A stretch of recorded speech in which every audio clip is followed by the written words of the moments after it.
Eu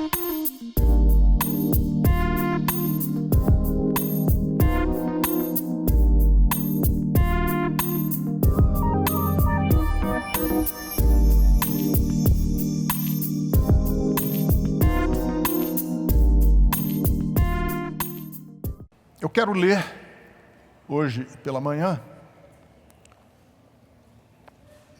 a profecia de Amós.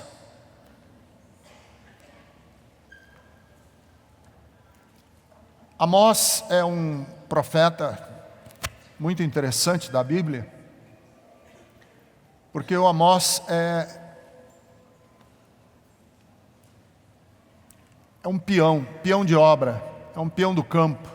É um boiadeiro. Ele não é do sistema. Ele nunca foi assalariado do rei.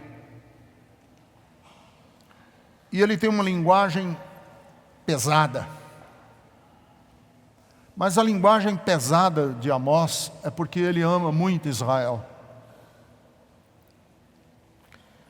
Mas antes de ler Amós, nós vamos ler o capítulo 5. Eu quero repartir algumas coisas com vocês.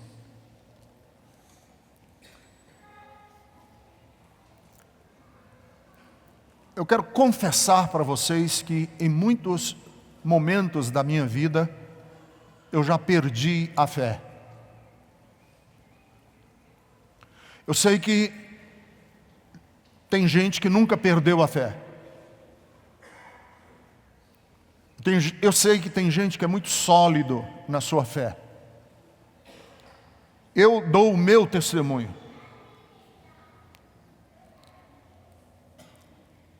Eu tenho fé apesar da fé. E se tenho fé hoje é porque eu já a perdi. E eu, porque perdi a fé, é por isso que hoje eu tenho fé. Eu me lembro, a primeira vez que eu perdi a minha fé, eu era criança.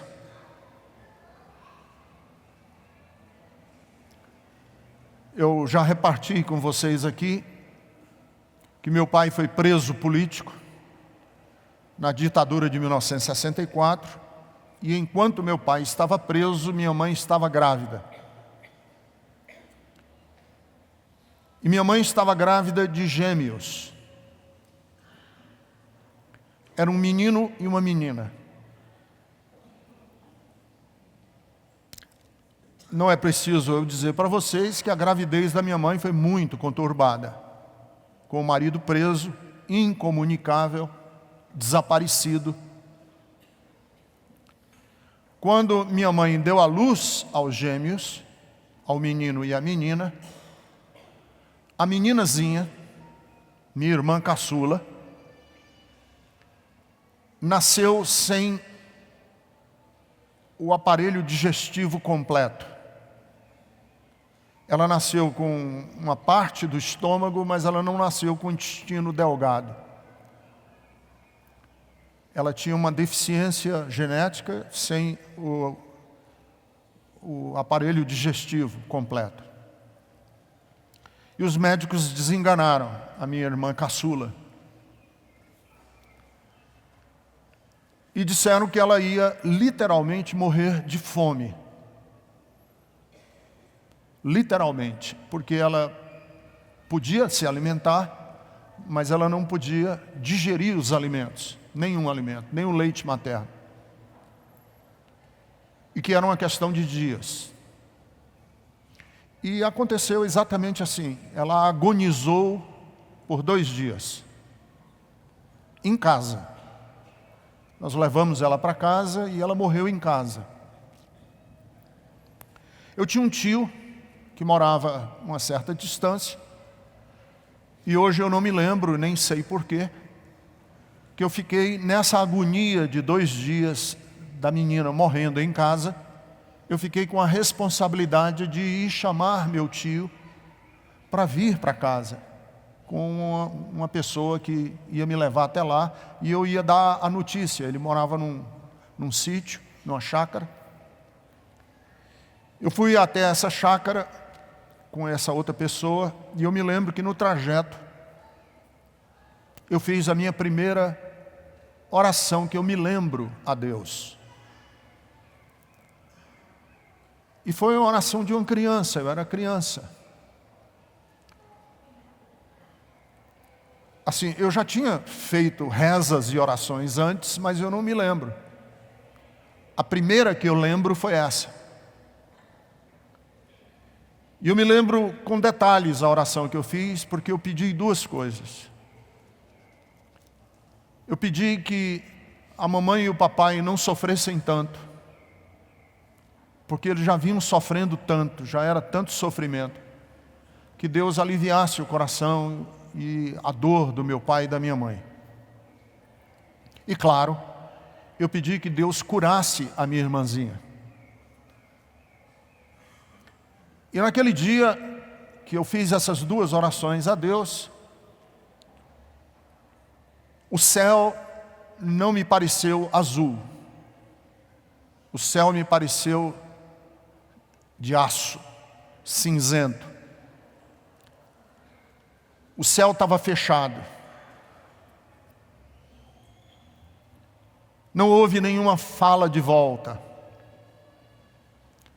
Não vi nada, nem aconteceu absolutamente nada. Minha mãe sofreu horrores e ela chorava desesperadamente. E a minha irmãzinha morreu.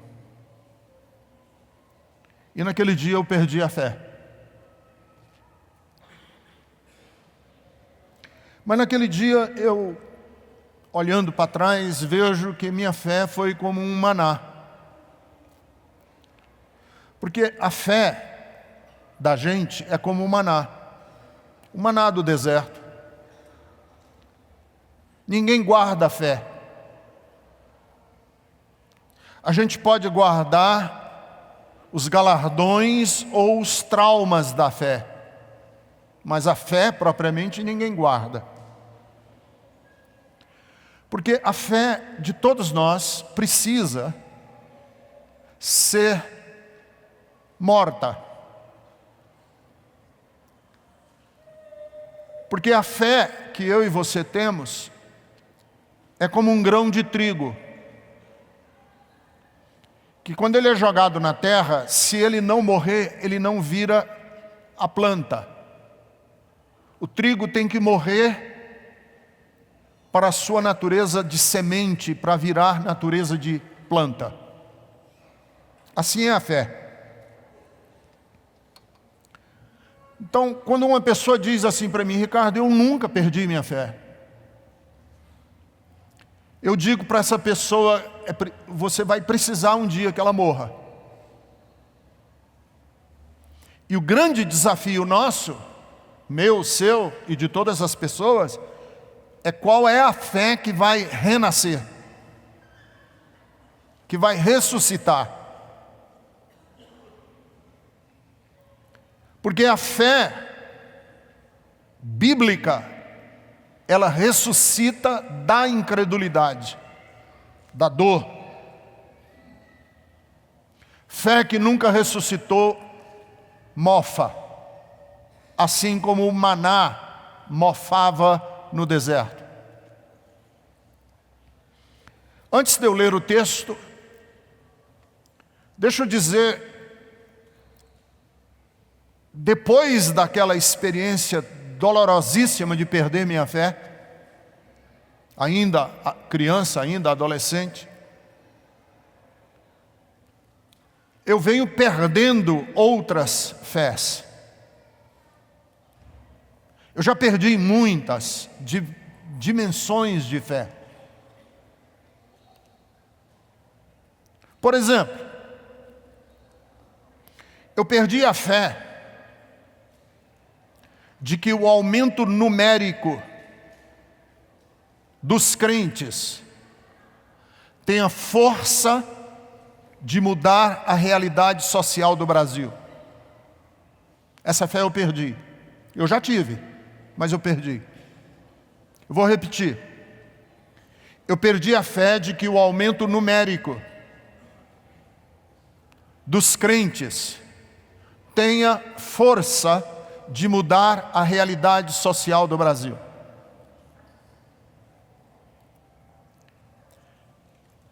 Por que eu perdi a fé? Porque as igrejas que mais crescem no Brasil são hoje, com segurança, as que maior dano estão causando ao Evangelho. As mega igrejas, os enormes conglomerados financeiros evangélicos, ao invés de contribuírem com um Brasil melhor, pioram. Então essa fé de que vamos aumentar o número de crentes para o Brasil ser diferente, eu perdi, não existe em mim. Aliás, eu concordo com o profeta Oséias. Essa fala não é minha, essa fala também é do profeta, não Amós, Oséias, que diz que quando mais se multiplicaram os sacerdotes em Israel, Oséias capítulo 4, versículo 7, quanto mais se multiplicaram os profetas em Israel, maior foi o pecado de Israel contra Deus. Então, crescer numericamente, para mim, não me diz nada. A igreja tal tem milhares e milhares de pessoas, 30 mil pessoas estão lá. Para mim isso não representa absolutamente nada. Até porque o cemitério também cresce. E o cemitério não me impressiona. Até porque câncer é um processo desordenado de crescimento. E eu não tenho nenhuma amizade com câncer. Segundo, eu perdi a fé de que seja possível ter paz se a justiça não correr como um ribeiro. Nós não teremos paz se não houver justiça. Porque eu creio no Salmo de número 85, versículo de número 10, que o projeto de Deus é que o amor e a fidelidade se conjuguem e que a justiça e a paz se beijem.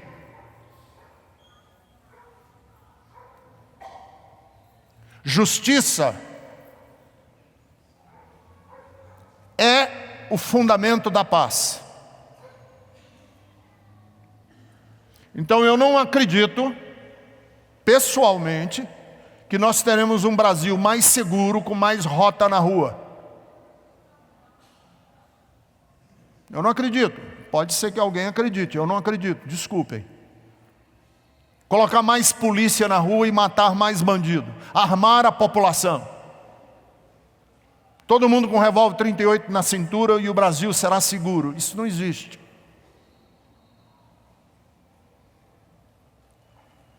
Porque enquanto não houver justiça, nós nunca teremos paz. E por justiça, eu não estou falando de ter mais celeridade nos ritos das cortes e dos tribunais. Isso não é ter justiça. Justiça é uma consciência social que nós desenvolvemos de que, por exemplo, isso é uma justiça, um conceito de justiça. Educação para todos. Isso é um conceito de justiça. Porque educação não é um serviço que o Estado presta. Educação é um direito dos cidadãos. Justiça não é um serviço, como saúde, como água. Água não é um privilégio. Não é um serviço que o Estado presta a nós, nos possibilitando ter água. É um direito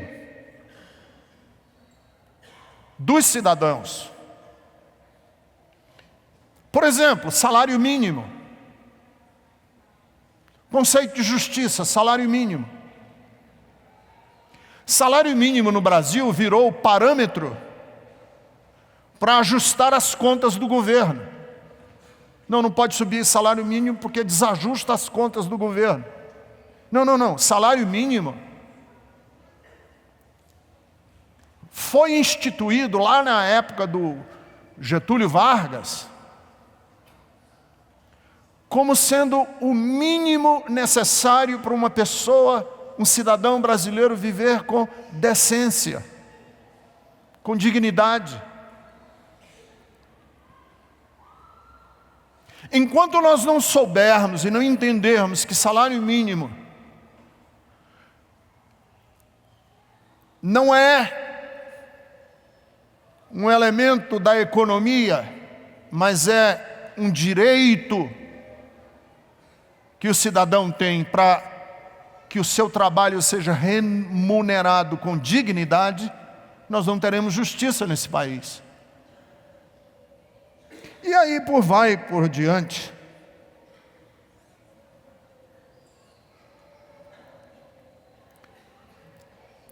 Terceiro, eu perdi a fé de que problemas complexos são resolvidos de uma maneira simples.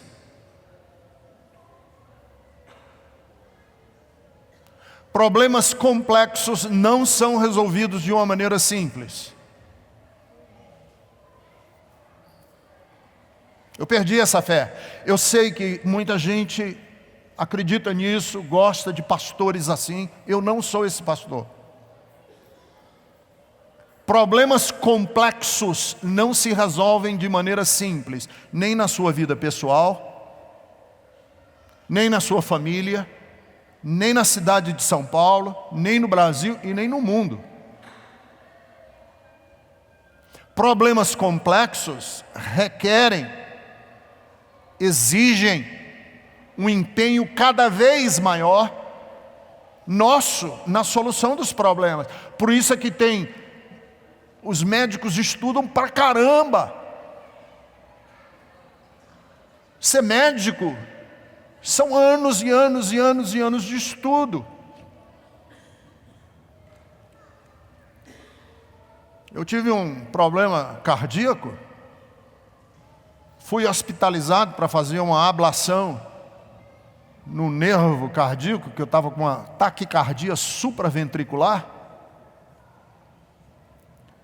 E entrei na sala de procedimentos médicos antes de ser sedado, porque geralmente quando a gente entra já está dormindo, né? Já está anestesiado.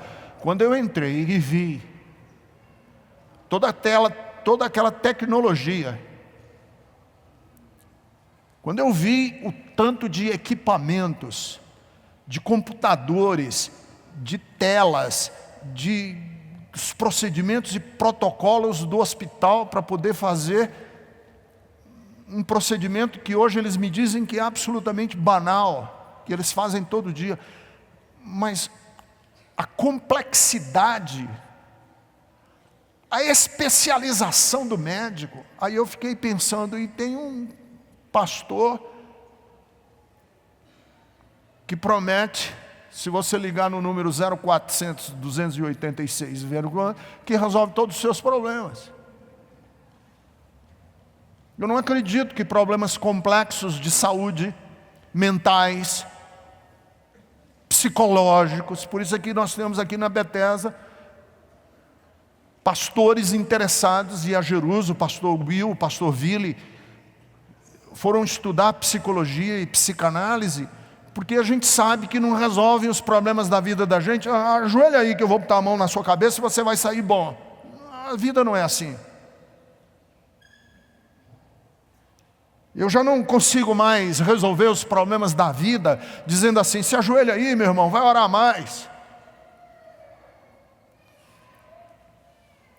Estou com uma depressão, vai passear no parque. Os problemas da vida não se resolvem de uma maneira simplória. Por isso que nós estamos num imbróglio tremendo na Europa, com essa onda de refugiados, que não para. Essa onda que não cessa todos os dias e todas as semanas, de gente se jogando no mar e gente morrendo, porque os problemas são complexos. E para problemas complexos, respostas simples não resolvem.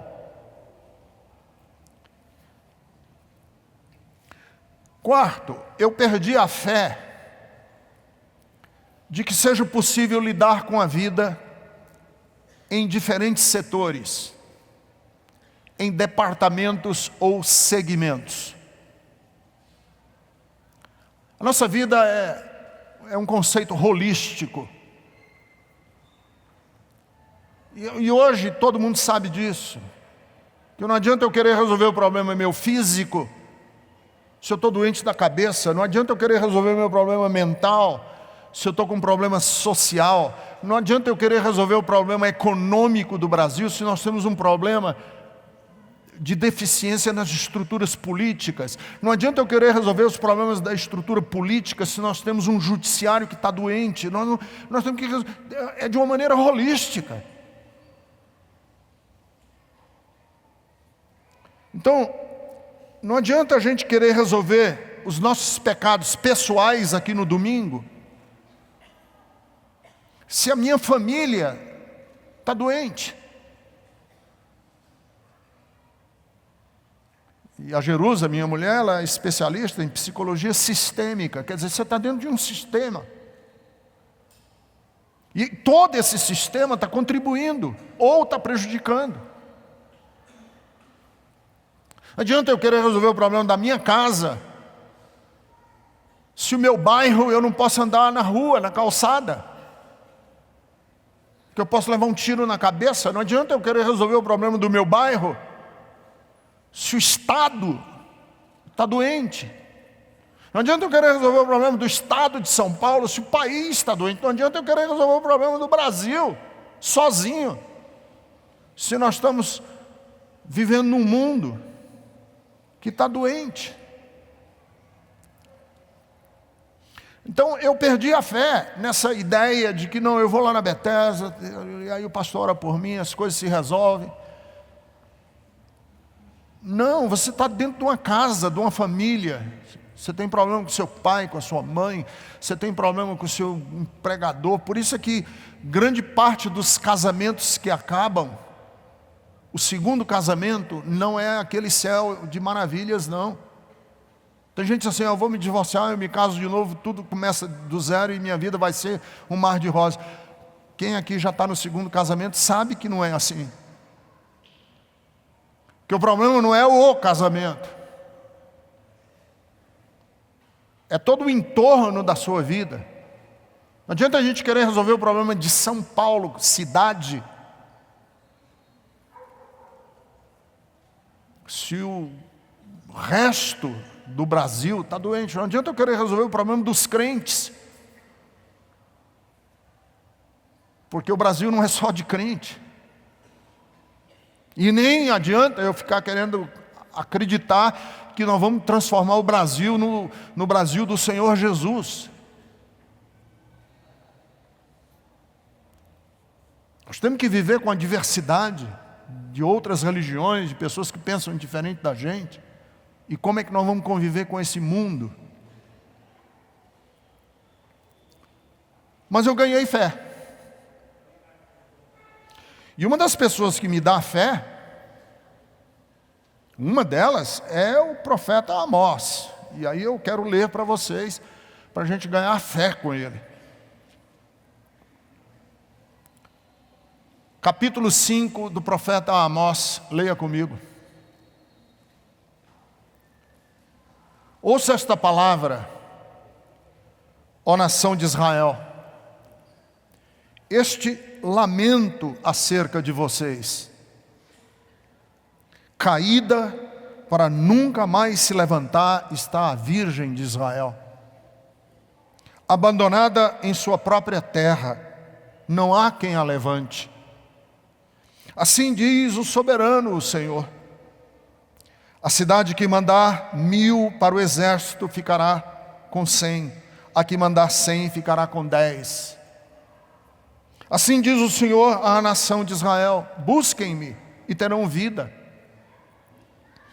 Não busquem Betel, não vão a Gilgal, não façam peregrinação a Berseba, pois Gilgal certamente irá para o exílio, Betel será reduzida a nada. Busquem o Senhor e terão vida.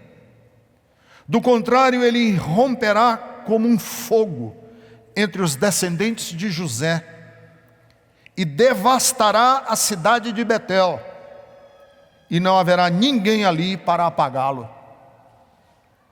Vocês estão transformando o direito em amargura, atirando a justiça ao chão.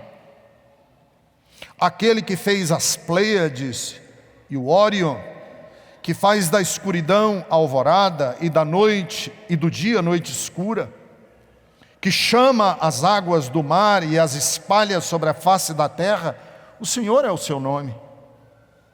Ele traz repentina destruição sobre a fortaleza, e a destruição vem sobre a cidade fortificada.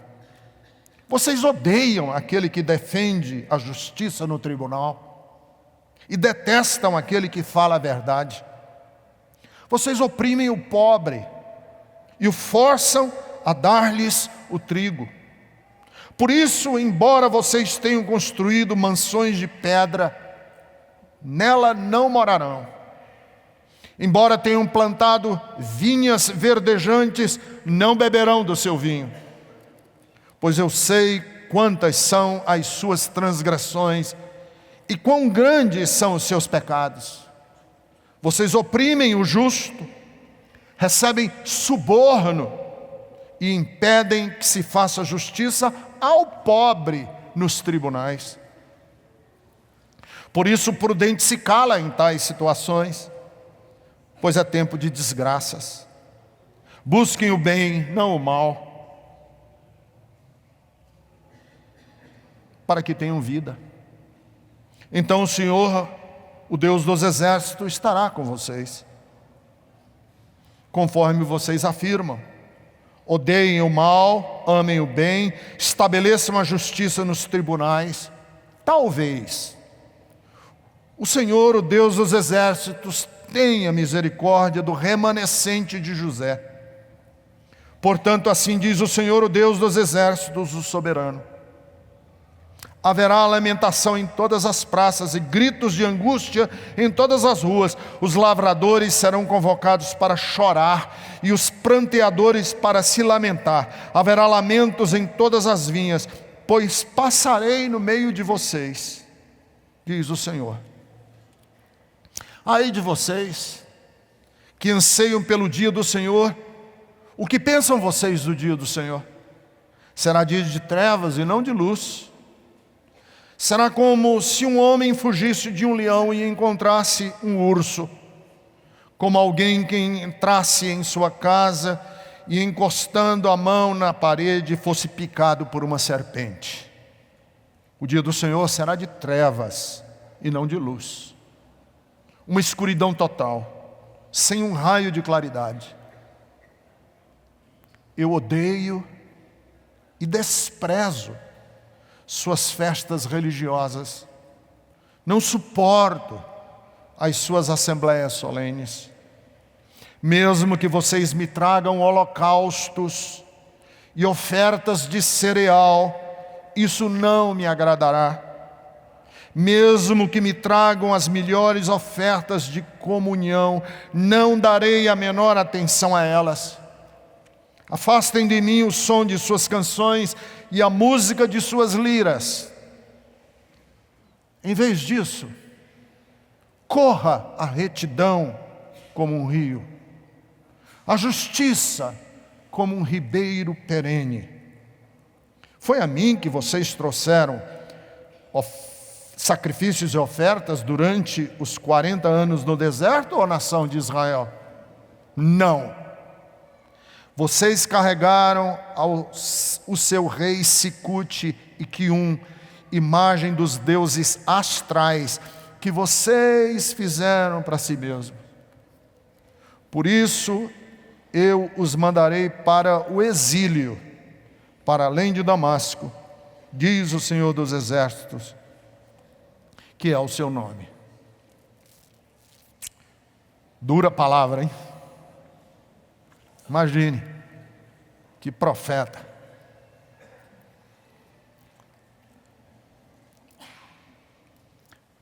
Mas eu ganhei uma fé. Perdi muitas dimensões de fé, mas ganhei fé. E eu ganho fé quando eu leio Amós. Porque eu ganhei a fé de não viver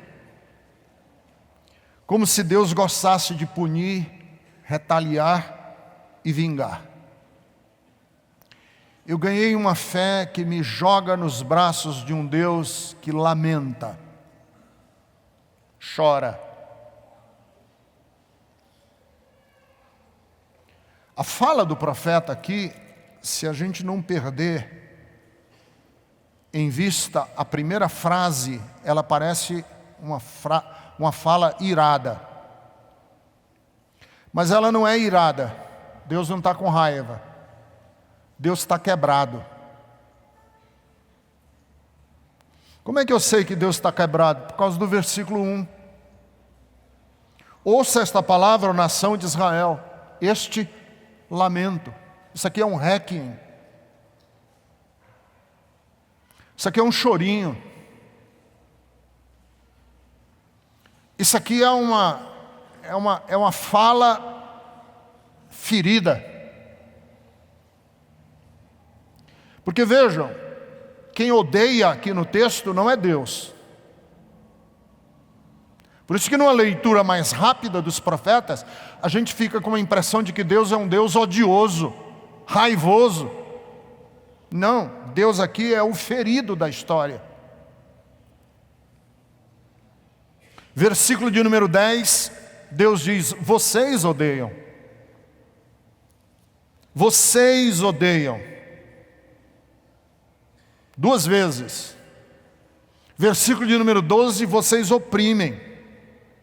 Versículo de número, finzinho do versículo de número 10, vocês detestam quem fala a verdade. Quem odeia são vocês, não Deus.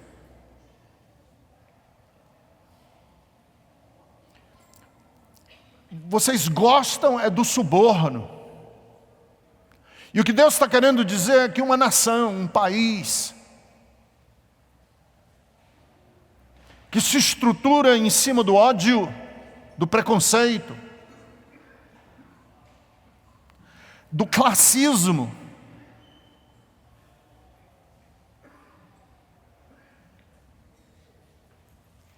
do desprezo, é um país que está condenado. Israel, você está condenado porque vocês estão montando uma estrutura de pensamento que odeia o pobre, que despreza o que não tem cheiro, que tem vontade de vomitar quando está perto de um mal cheiroso, que gosta do seu grupelho, que só se sente bem dentro do seu grupinho de iguais, que forma igrejas com exclusivismo.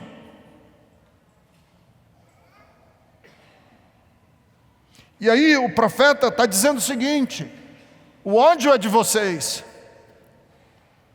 porque a fala de Deus é um lamento. A fala de Deus não é um despejar de ranho, de ódio. A fala de Deus é um lamento, é um choro. Por isso que o Deus aqui do texto insiste com Israel: busquem vida, não façam isso. Busquem mudar essa estrutura, porque essa estrutura vai comer vocês, vai destruir vocês. Porque vocês vão construir mansões de pedra.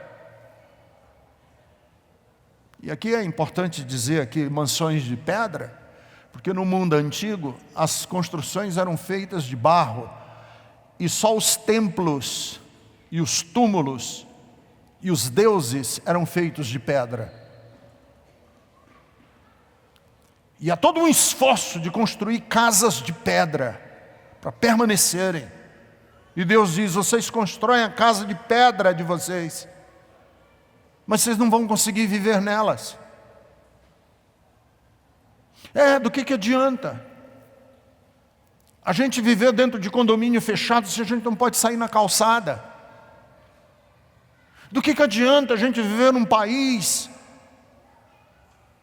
E eu fui um dia almoçar num restaurante e passei na frente de uma joalheria que tinha um relógio de 285 mil reais. Um relógio de 285 mil reais, um relógio.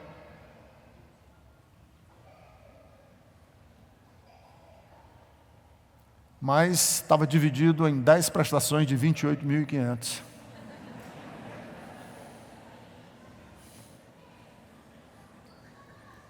Mas daqui que adianta?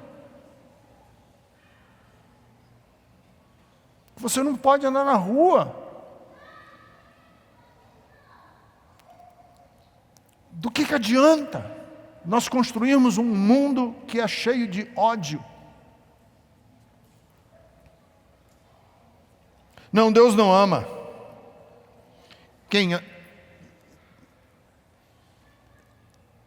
Na verdade odeia, não é Deus. E não adianta dizer essa frase, Deus não ama. Porque dizer Deus não ama é tirar a responsabilidade nossa e jogar nos ombros de Deus. O texto é uma busca desesperada de Deus, de poupar Israel, de fazer de Israel um inferno.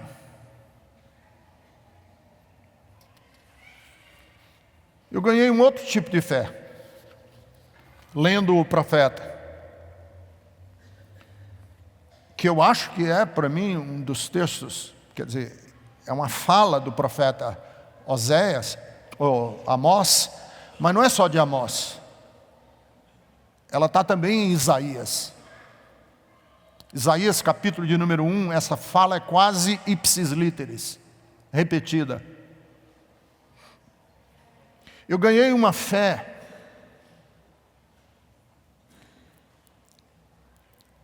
que me ensina que buscar a Deus é um compromisso com a vida, não é um ato religioso. Mudei a lógica da minha cabeça. Vamos buscar a Deus. O que a gente entende por essa frase? Vamos buscar a Deus, que significa vamos cantar, vamos orar, vamos nos penitenciar, vamos buscar a Deus, significa o quê? Vamos nos reunir numa comunidade e vamos buscar a Deus num ato religioso. Vamos buscar a Deus pelo Brasil num ato religioso. E aí o profeta diz o seguinte: as festas religiosas de vocês, Deus tem asco. Deus nem olha, nem é nada. Aliás, Ele despreza as suas festas religiosas. Ele despreza toda essa organização institucional chamada religião, que na verdade não busca a Deus, busca a nós mesmos. E o profeta diz aqui, quando vocês estavam andando pelo deserto e carregando e fazendo todas aquelas manifestações religiosas, vocês acham que estavam buscando a mim? Vocês não estavam buscando a mim, estavam buscando a vocês mesmos. E vamos tirar a máscara hoje? Se eu tivesse numa igreja assim, mais pentecostal, eu ia dizer assim, põe a mão aqui e faça assim. Mas não vou fazer isso não. O que significa botar a mão aqui e fazer isso? Vamos tirar a máscara. 99% das pessoas que vão à igreja não querem nada com Deus. Eles estão interessados em si mesmos. Nós não queremos Deus. Nós queremos que alguém nos ensine o macete, a técnica, de como é que a gente pode se dar bem na vida. A minha pergunta sempre quando eu vou a cultos religiosos é o seguinte: aqui hoje de manhã, quem serviu quem? Nós servimos a Deus ou Deus está a nosso serviço?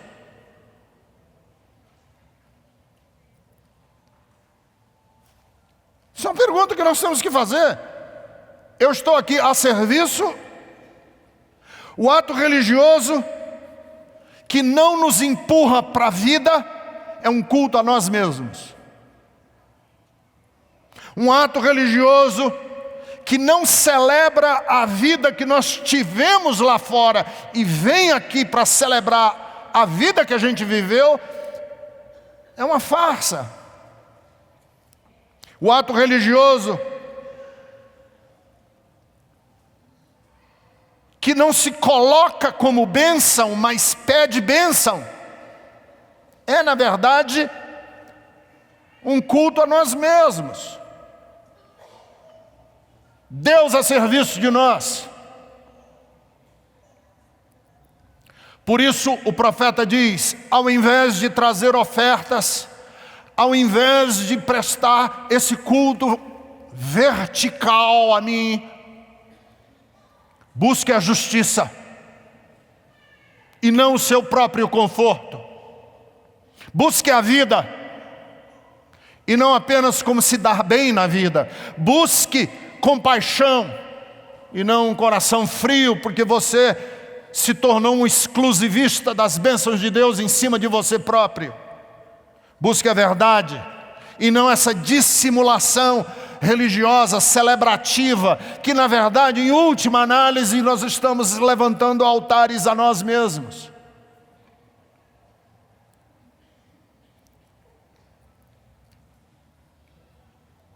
Deus diz, eu odeio e desprezo as suas festas religiosas.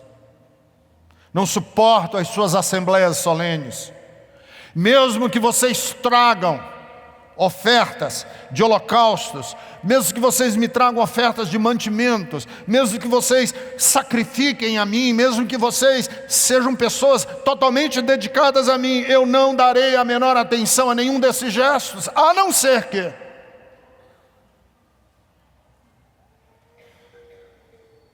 vocês busquem a retidão como um rio perene, a justiça como um regato que não seca nunca. Porque, na verdade, o cristianismo não é eu querendo que Deus me abençoe. O cristianismo é eu me colocando na posição daquele que responde sim para Deus.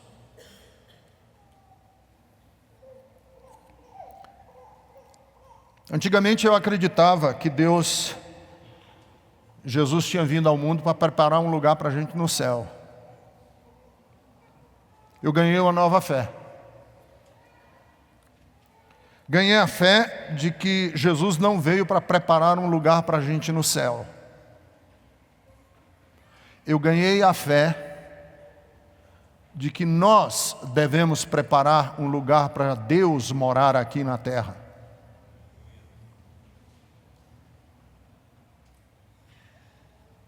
Inverteu. Antigamente é assim, irmãos, Deus está preparando um lugar para você lá no céu. E eu contei até aquela historinha infame, né? A pessoa que morreu achando que ia ter uma mansão e chegou lá, só tinha uma tapera. Pastores gostam de contar essa história. A pessoa morreu e chegou lá, só tinha uma tapera. Aí perguntou, mas por quê? Não, porque eu só construo aqui em cima a casa com o material que você mandar. Uma história infame, né? Quer dizer, a gente continua no céu com a mesma lógica discriminatória, classista que a gente tem aqui. Mas tudo bem, não é isso que eu quero dizer. Eu quero dizer que eu não acredito mais que Deus está preparando um lugar para a gente lá no céu. Eu acredito que é minha e sua responsabilidade construirmos um mundo em que Deus se sente bem nele.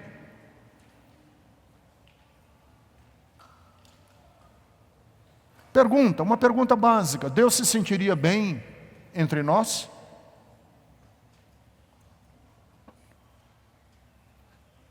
Se Jesus viesse para São Paulo, ele faria parte da Bethesda? Ele se sentiria bem aqui? Cara, me senti em casa. Hã? Porque, vejam no Novo Testamento, se não tem uma lógica de Jesus ser bem recebido em casas. Por exemplo, Zaqueu, hoje convém pousar contigo na tua casa.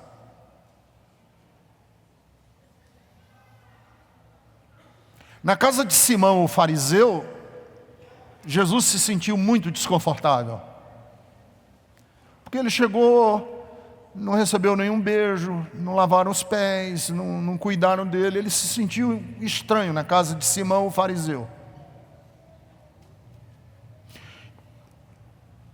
O centurião romano disse, ó, na minha casa nem entre, que eu não sou digno que você entre debaixo do meu telhado. Na casa de Jairo, que era o pai da meninazinha que tinha morrido, ele foi zombado e escarnecido. Entrou na casa de Jairo, a menina ressuscitou e todo mundo riu dele, na cara dele. Ele foi uma tábua de salvação nas bodas de Caná. Ele foi para um casamento e foi a tábua de salvação, porque transformou a água em vinho. Mas a gente nem sabe como é que foi naquela casa. Mas ele foi muito querido e muito amado na casa de Lázaro, que era amigo dele, irmão de Marta e de Maria. A pergunta que nós estamos fazendo é o seguinte: que tipo de mundo nós estamos criando que, se Deus viesse construir o tabernáculo dele no meio de nós, como é que Deus se sentiria construindo o tabernáculo dele no mundo de injustiças? No mundo de gente ranheta, odiosa. Me mandaram um vídeo de um pastor tão irado, com tanta raiva, gritando, saindo espuma do canto da boca, aos berros pelo reino e pela ética, que eu falei, Deus se sentiria representado por uma pessoa que bufa ódio? O gentil e doce carpinteiro de Nazaré? Deus se sentiria bem na sua casa? É um ambiente gostoso dele dizer, eu quero ir hoje lá. Ele se sentiria bem numa cidade como São Paulo? Que tipo de mundo nós estamos criando para Deus construir o tabernáculo dele? Porque Deus quer construir o tabernáculo dele no meio da cidade. Essa é a grande metáfora do Apocalipse. Que não existe mais templo, porque Deus agora habita no nosso meio. E que mundo nós estamos construindo? E o que o profeta está querendo dizer é o seguinte: não adianta você ficar amando a Deus, amando a Deus, amando a Deus. Se você não cria efetivamente um lugar onde ele se sinta bem, onde Deus se sentiria bem, na minha casa, Deus se sentiria bem, se sentiria amado. Eu acho que esse é um desafio, eu tenho esse desafio.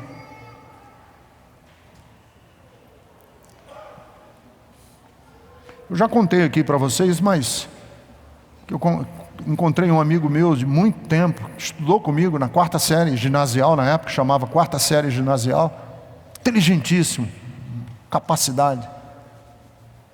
Encontrei ele na calçada do aeroporto de Guarulhos. Eu vinha chegando de uma viagem, ele também, Ricardo e tal, de onde é que você vem? PPP, lá. E aí ele falou, fazia desde a 4ª série ginasial que a gente não via, ele fez a pergunta fatídica. E o que é que você faz? Eu digo, eu sou pastor. Ele ficou assim triste, né, quando soube que eu era pastor, como querendo dizer assim, eu esperava mais de você, Batman. Quando eu disse, eu sou pastor. Mas ele gostava muito de mim e tal, conseguiu ultrapassar a decepção. Trocamos endereços. Cheguei aqui, falei, eu já sei o que é que eu vou fazer para ele perder essa má impressão que ele tem. Eu vou mandar uma mensagem minha para ele. Fui na Doxa, peguei uma mensagem minha, uma que eu achava que era boa, para converter incrédulos.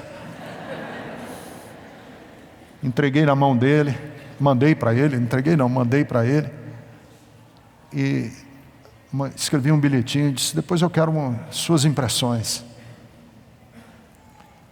Aí passaram-se umas 3 ou 4 semanas, ele não respondeu nada. Aí eu mandei um e-mail, cadê, ouviu? Ele disse, ouvi. Mas foi um ouvir assim meio... Aí eu falei, eu queria saber o que você achou e tal. Ele falou assim, Ricardo, eu gostei muito, mas eu achei que você estava muita raiva. Por que você estava com tanta raiva quando você pregou?